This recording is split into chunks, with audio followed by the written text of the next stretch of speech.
بنی اسرائیل کا ایک غریب شخص تھا جو اپنی بیوی کے ساتھ جنگل میں غربت اور افلاس کی زندگی گزار رہا تھا۔ غربت کی وجہ سے کھانے کو کچھ نہیں تھا، کھانے کو نہ تو روٹی تھی نہ تو پینے کے لیے صاف پانی تھا۔ اللہ اکبر، وہ درختوں کے پتے کھا کھا کر گزر بسر کرتے تھے، اور درختوں کے پتے کھا کر بھی اللہ تعالیٰ کی اس نعمت کی شکر گزاری کیا کرتے تھے۔ ادھر کا حال یہ ہے کہ دن میں 3 مرتبہ کھانے کھائے جاتے ہیں، پیٹ کی پوجا کی جاتی ہے۔ 3 مرتبہ کھانے کے باوجود بھی ادھر ناشکری ہو رہی ہے، اور ادھر کا حال یہ ہے درختوں کے پتے کھا کر بھی شکر گزاری کی جا رہی ہے۔ اللہ تعالیٰ کی اس نعمت کی بھی شکر گزاری ہو رہی ہے۔ ایک دن بیوی نے کہا، او میرے سرتاج، درختوں کے پتے کھا کھا کر تو میں بیزار ہو چکی ہوں، درختوں کے پتوں نے مجھے اندر سے کھوکھلا کر دیا ہے، اس گھاس بھوسے نے مجھے طرح طرح کی بیماریوں میں ڈال دیا ہے۔ شوہر نے کہا، اب کیا کیا جائے، کیا کیا جائے، اس کا کوئی حل بھی تو بتاؤ نا۔ نیک دل بیوی نے کہا، میرے سرتاج، میں نے سنا ہے فلاں علاقے کا ایک نمبردار ہے، اللہ تعالیٰ نے اسے بڑی دولت سے نوازا ہے، بڑے مال سے نوازا ہے، اور میں نے یہ بھی سنا ہے کہ اس مالدار کے دروازے پر، اس نمبردار کی چوکھٹ پر کوئی بھی سائل چلا جائے، کوئی بھی غریب چلا جائے تو وہ خالی ہاتھ واپس نہیں لوٹاتا، ضرور مدد کرتا ہے۔ میں چاہتی ہوں کہ تو اسی کے دروازے پر چلا جا، اللہ کے نام پہ خیرات مانگ، ہو سکتا ہے کچھ نہ کچھ عطا کر دے۔ اس غریب شخص نے کہا، او ملکہ، میری شریک حیات، میرے ملک میں اگر اس طرح کے آدمی داخل ہو جاتے جو مخلوق خدا پر رحم کرتے، ترس کھاتے، مخلوق خدا کی خدمت کرتے، تو یہ نوبت تو نہ آتی نا، پھر ہمارے اوپر اتنا برا وقت نہ آتا کہ ہم روٹی کی جگہ جب بھوک لگتی ہے تو درختوں کے پتے کھا کھا کر گزر بسر کرتے ہیں۔ میرے ملک میں اگر نیک دل لوگ رہتے، غریبوں کی مدد کرنے والے لوگ رہتے، اپنے مال میں سے زکوٰۃ نکالنے والے لوگ رہتے، عشر دینے والے لوگ رہتے، پھر یہ نوبت نہ آتی، پھر ہمیں درختوں کے پتے کھا کر گزر بسر نہ کرنی پڑتی، ہم روزانہ گندم کی روٹی کھا کر ہی سوتے۔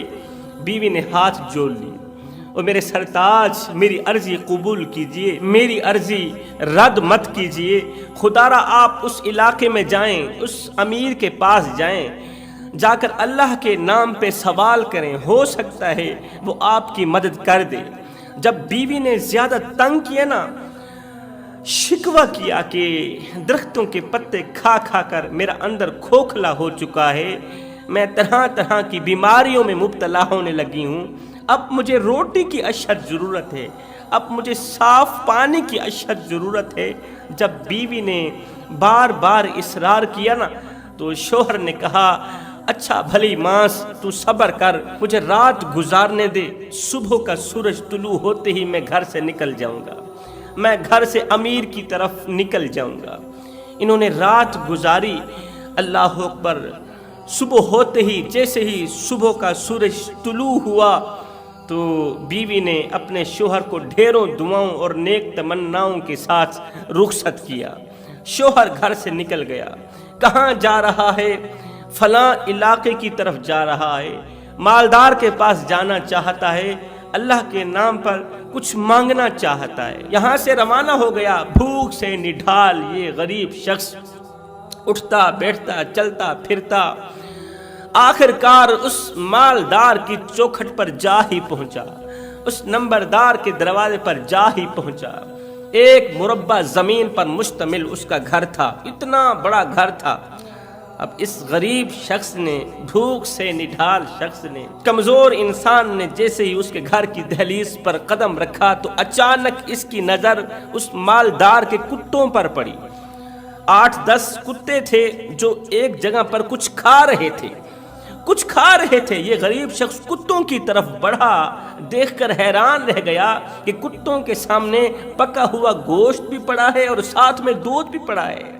ادھر سے امیروں کے کتے گوشت کھا رہے ہیں، امیروں کے کتے دودھ پی رہے ہیں، ادھر سے غریب کے بچے ٹھنڈے پانے کے لیے ترس رہے ہیں، صاف ستھرے پانے کے لیے ترس رہے ہیں، روٹی کی جگہ درختوں کے پتے کھا کھا کر گزر بسر کر رہے ہیں، اور ادھر سے مالدار کے کتے بھی گوشت کھا رہے ہیں، کتے بھی دودھ پی رہے ہیں۔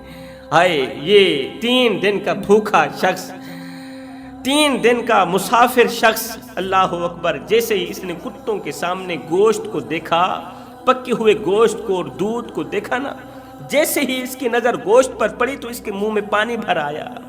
ایک دم اس نے آسمان کی طرف دیکھا، پھر کتوں کی طرف دیکھا، عرض کی، او میرے مالک، تیرے ہاتھ میں عزت ہے اور تیرے ہی ہاتھ میں ذلت ہے، تیرے ہی ہاتھ میں اچھا وقت ہے اور تیرے ہی ہاتھ میں برا وقت ہے، میرے مالک، تیرے ہی ہاتھ میں امیری ہے، تیرے ہی ہاتھ میں غریبی ہے، میرے مالک، تو نے مجھے غریب بنایا، میں نے قدم قدم پر تیری غربت کی بھی شکر گزاری کی، درختوں کے پتے کھا کر بھی میں نے شکر گزاری کی، میرے مالک، بے شک عزت تیرے ہاتھ میں، تو عزت دینے پہ آئے تو کتوں کو بھی عزت دے سکتا ہے، کتوں کو بھی عزت دے سکتا ہے، اگر ذلیل کرنے پر آئے تو حضرت انسان کو ذلیل کر سکتا ہے۔ کتوں کو تو نے اتنی عزت دی ہے کہ کتوں کے سامنے پکا ہوا گوشت پڑا ہے، تیرے کتے گوشت کھا رہے ہیں اور تیرا انسان سوکھی روٹی کے لیے ترس رہا ہے، میری بیوی گندم کی روٹی کے لیے رو رہی ہے، خون کے آنسو بہا رہی ہے، درختوں کے پتے کھا کھا کر اس کا اندر کھوکھلا ہو چکا ہے، وہ مختلف بیماریوں میں مبتلا ہو چکی ہے۔ اب جیسے ہی اس غریب شخص کی نظر کتوں کے سامنے پڑے گوشت پر پڑی، دودھ پر پڑی، تو اس کے منہ میں پانی بھر آیا۔ اس نے تو کبھی گوشت کھایا ہی نہیں تھا، دودھ تو سرے سے ہی نہیں پیا تھا، گوشت کو کبھی دیکھا نہیں تھا، مرتا کیا نہ کرتا۔ اس نے کیا کیا؟ کتوں کی طرف بڑھا، کتوں کے ساتھ بیٹھ کر گوشت کھانے کے لیے کتوں کی طرف بڑھا۔ ایک ہی سوچ رکھی، یا تو کتے مجھے چیر پھاڑ کر کھا جائیں گے، یا تو مجھے ساتھ بٹھا کے بھوک مٹانے دیں گے۔ کتوں کی طرف بڑھا، اللہ کا کرنا دیکھیے، قدرت کا کرشمہ دیکھیے۔